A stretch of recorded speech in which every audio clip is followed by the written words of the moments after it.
Oi, pessoas indesistíveis! Lá vamos nós para o 20º capítulo de Número, onde a gente vai ver por que Deus não deixou Moisés e Arão entrarem na Terra Prometida, depois de tudo que eles fizeram até aqui, né? E aí nós vamos entender sobre, primeiro, as consequências da desobediência de uma liderança sob pressão.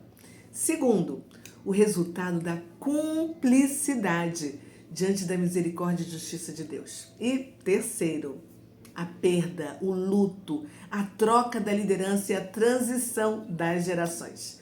Fica comigo até o final para você poder entender, porque nós vamos ler juntos e vamos refletir sobre tudo o que aconteceu e foi descrito nesse capítulo. Agora eu quero te pedir para você deixar o seu like aqui no vídeo. Basta você clicar, tem um xizinho aqui embaixo, se ele estiver aparecendo, clica nele, aí você vai poder curtir e encaminhar para pelo menos uma pessoa que você ama e que você deseja que ela receba esse conhecimento que você está recebendo capítulo por capítulo. E aí, já deu para você fazer isso? Já deu like, já compartilhou? É rápido, né?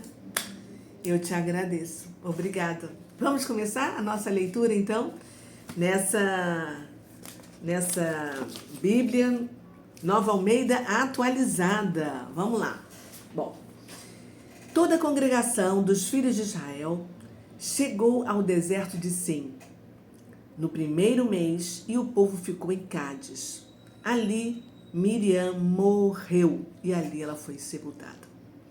Não havia água para o povo, então se ajuntaram contra Moisés e contra Arão, e o povo discutiu com Moisés, dizendo: antes tivéssemos morrido quando os nossos irmãos morreram diante do Senhor. Vai vendo. Por que vocês trouxeram a congregação do Senhor a este deserto para morrermos aqui, nós e os nossos animais? E por que vocês nos tiraram do Egito para nos trazer a este lugar horrível, onde não há cereais, nem figos, nem vinhas, nem romãs, nem água para beber? Então Moisés e Arão saíram da presença do povo e foram para a porta da tenda do encontro e se lançaram sobre o seu rosto, e a glória do Senhor lhes apareceu. O Senhor disse a Moisés: pegue o seu bordão e ajunte o povo, você e Arão, o seu irmão, e diante do povo falem a rocha, e ela dará a sua água. Assim vocês tirarão a água da rocha e darão de beber à congregação e aos animais. Então Moisés pegou o bordão que estava diante do Senhor, e como este lhe havia ordenado, Moisés e Arão reuniram o povo diante da rocha. Então Moisés lhes disse: agora escutem, rebeldes.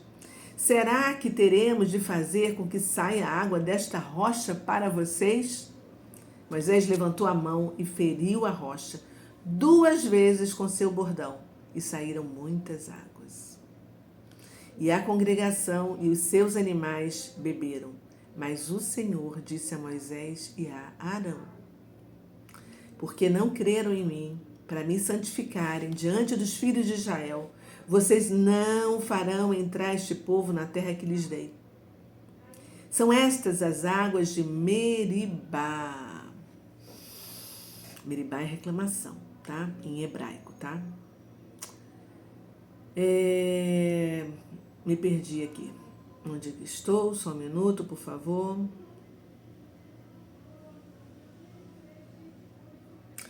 São estas as terras de Meribá, porque os filhos de Israel discutiram com o Senhor, e o Senhor se santificou neles.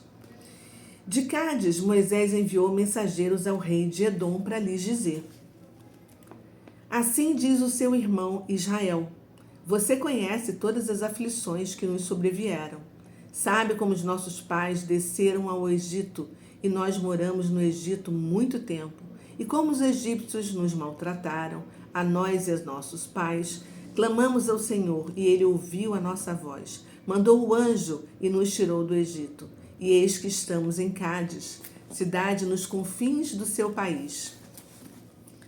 Deixe-nos passar pela sua terra. Não passaremos pelo campo, nem pelas vinhas, nem beberemos a água dos poços. iremos pela estrada real. Não nos desviaremos para a direita nem para a esquerda, até que passemos pelo seu país. Porém, o rei de Edom respondeu: Não passem por aqui. Se o fizerem, sairei com a espada ao encontro de vocês. Então os filhos de Israel lhe disseram: Passaremos pelo caminho principal, e se nós e o nosso gado bebermos das águas de vocês, pagaremos o preço delas. Não queremos outra coisa a não ser passar a pé. Mas o rei de Edom respondeu: Vocês não podem passar. E o rei de Edom veio ao encontro deles com muita gente e com mão forte.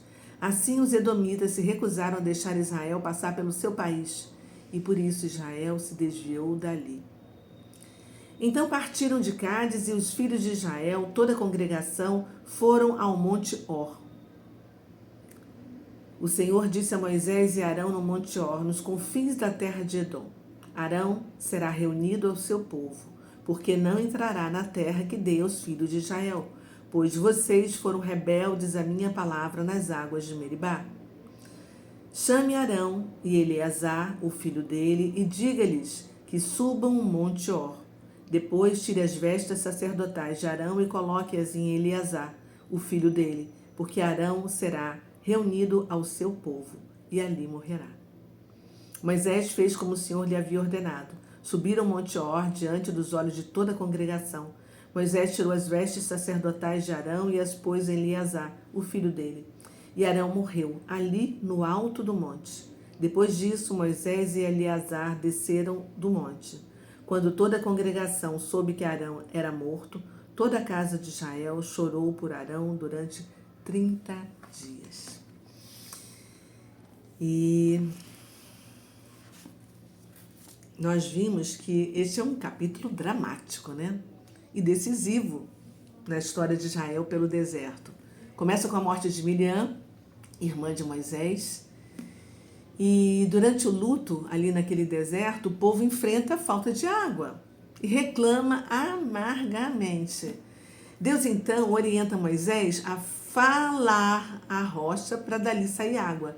Mas Moisés, irritado com aquela murmuração de sempre, que ele não aguentava mais, ele vai e bate 2 vezes na rocha e fala de uma forma áspera, desonrando a santidade de Deus diante de todos. Então, por esse erro, Deus anuncia que Moisés e Arão não entrarão na terra prometida, porque eles perderam a oportunidade de dar a glória a Deus, que não divide a glória dele com ninguém. E o que Moisés fez, ficou assim parecendo que ele fez um milagre ali e produziu água da rocha, né? Como eu falei já, Meribá significa rebeldia. E não precisa falar mais nada, né? Porque afinal, todo rebelde vive no engano. E aqui nós percebemos que Deus não privilegia ninguém. Nem mesmo Moisés ou Arão, que foram escolhidos por ele, para poder colocar o plano em execução. Então, depois dessa jornada rumo a Canaã, Israel tenta negociar passagem por Edom, que são descendentes de Esaú. E quem era Esaú, gente? Irmão de Jacó, que trocou a primogenitura por um prato de lentilhas. Nós temos um vídeo aqui na playlist contando essa história em detalhes. Ou seja, eles todos eram primos, porque o líder dos edomitas foi o tio de todas as 12 tribos, Esaú. E a negativa do rei de Edom pode ser vista como uma hostilidade, né? Uma demonstração de hostilidade, porque na verdade nunca houve uma reaproximação saudável entre Esaú e Jacó, quando Jacó voltou de Padã Arã com suas mulheres, seus filhos, para Canaã. Né? Eles não tiveram assim, aquela alegria. Não foi. E os edomitas podiam estar achando que os israelitas ali seriam uma ameaça para eles. E aí termina o capítulo com a morte de Arão, o filho assumindo o sacerdócio diante do povo, Eleazar, né? E a gente viu que a morte de Miriam e Arão, que são os 2 irmãos de Moisés, nos mostra o fim de uma geração que saiu do Egito, marcando o início de uma nova fase nessa peregrinação, né? Então a gente deve pensar, que lições nós aprendemos neste capítulo? Primeiro, gente, que liderança exige obediência total. Mesmo em meio à pressão, ao cansaço, tem que obedecer. Os nossos erros podem ter consequências sérias, mesmo para as pessoas de fé, como Moisés, porque Moisés era um homem, fazia tudo como Deus mandava, ele era humilde, né? Era maravilhoso. Mas a bondade de Deus também se manifesta mesmo quando a gente falha, porque Deus brotou água da rocha, apesar da desobediência de Moisés, né? E a transição de gerações é natural, porque os líderes devem preparar, né, as pessoas que vão vir depois deles. Isso é importante. Isso é natural, né? E depois de Moisés veio Josué, né? O luto e os desafios fazem parte de quem serve a Deus. E Deus está nos avisando que a nossa trajetória vão aparecer pessoas que vão nos magoar, que vão atrasar nossa jornada.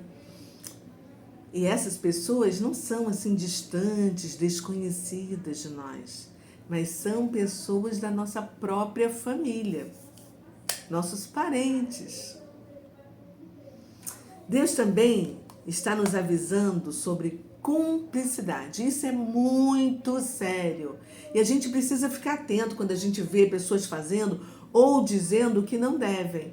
Nós não podemos ficar calados. Nós precisamos nos posicionar e exortar aquela pessoa. Não julgá-la, mas exortar e mostrar que ela está falando ou fazendo o que não é certo. Na verdade, ela está fazendo o que é errado. Porque se a gente não fizer nada, se a gente se calar, nós somos cúmplices. E foi isso que aconteceu com Arão. Deus não deixou Arão entrar na terra prometida, foi porque ele foi cúmplice de Moisés quando pecou contra Deus e ele não se posicionou, ele não abriu a boca, ele não falou nada, ele não impediu esse acontecimento. Então, vamos refletir agora e tirar insights dessa lição. O que a gente pode aprender sobre lidar com a ira, com a frustração, quando a gente está sob pressão? A partir desse exemplo de Moisés. Reflita. Como é que nós reagimos quando Deus não nos permite viver certos sonhos que nós temos por causa dos nossos próprios erros?